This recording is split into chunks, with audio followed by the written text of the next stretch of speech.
Hello दोस्तों, मैं एक गाने गीत सुनाने जा रही हूँ। अगर आप लोग को पसंद आए तो लाइक सब्सक्राइब करना, कमेंट बॉक्स में जरूर देना।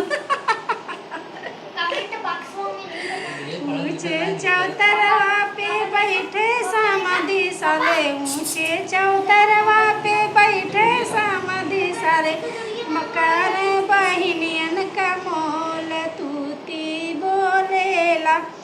अरे करे बहिनियन का मोल तूती बोलेला। बड़की के मांगे 5 रुपैया, बड़की के मांगे 5 रुपैया, छोटकी के करयन मोल तूती बोलेला।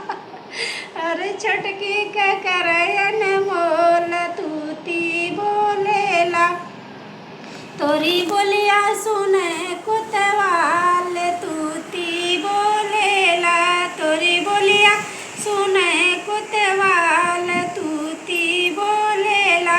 अगुआ के बहिनी घूमे बाजारे, अगुआ के बहिन घूमे बाजारे, उनले गलेड़िया सियार तूती बोलेला, उनले गलेड़िया सियार तूती बोलेला।